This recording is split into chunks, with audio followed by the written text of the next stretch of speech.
Today we're experimenting. No, not that type of experimenting. That's for later. Today we're going to be experimenting with clay, glaze, watercolor ground, and rhinestones. Basically, in this video, we want to answer these three questions. How well does watercolor ground work on air-dry clay? Can you use glaze, more specifically Deco Art triple thick glaze, over watercolor paint on the clay, which is also on the watercolor ground? And is it better to put rhinestones on before or after we glaze our finished piece? I mean, if you happen to be using rhinestones, but why wouldn't you? Rhinestones make everything better. Okay, so here we go. First, we'll just cut out some basic clay pieces. Keep in mind, we aren't trying to make a finished product here. We're just trying to see how well these products interact with the clay. So I'm not putting a lot of thought or effort into the designs because I want to see if this will actually work. Once the clay is dry, we can answer our first question. How well does watercolor ground work on air-dry clay? So I covered the pieces with the watercolor ground, and I have three different variations. I have white, transparent, and Mars black. I covered each piece in a different color. I let that cure for 24 hours, then I started painting. To my surprise, this worked out amazingly well. The watercolor blends and moves just as if it were on paper.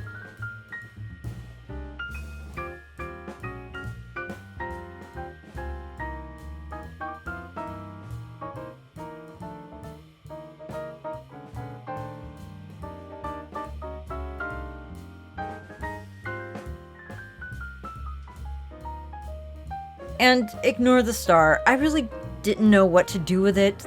Let me just say the Mars Black works just as well as the white or the transparent watercolor ground. But I just wasn't feeling it. I don't know what to do with the star, so I just put it aside.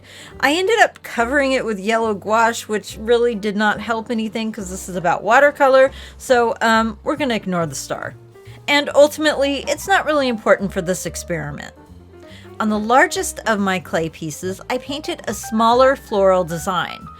I know it's off-center, but again, this is more about experimenting and not making a finished product.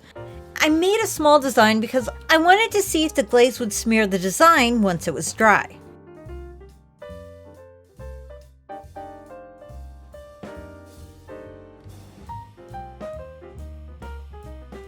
I also placed a rhinestone in the center of the flower.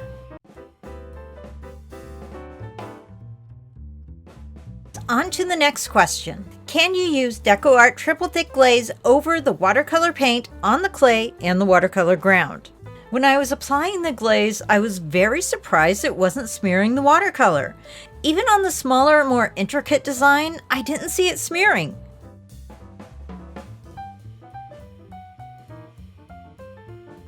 Whoops. Yeah, don't worry, it's okay.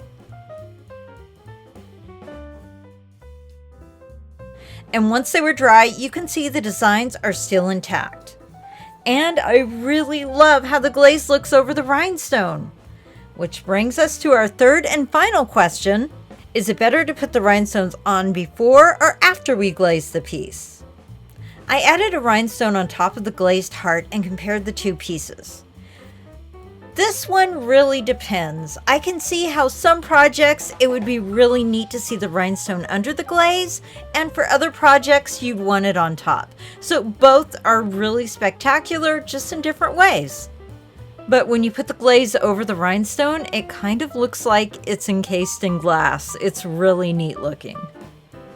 Okay, so it looks like all our experiments were a success.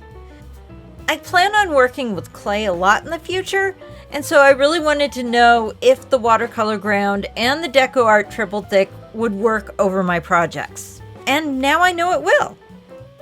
And let me just say, I was more surprised about the watercolor not smearing with the glaze than anything else. I mean, that one really blew me away because everywhere you read online, they say you can't glaze over watercolor. But apparently you can, at least when you're working with small objects. Okay, everyone, that's all for now. Thanks for going on this little experimenting journey with me. Please make sure to like, comment, and subscribe, and I'll see you next time.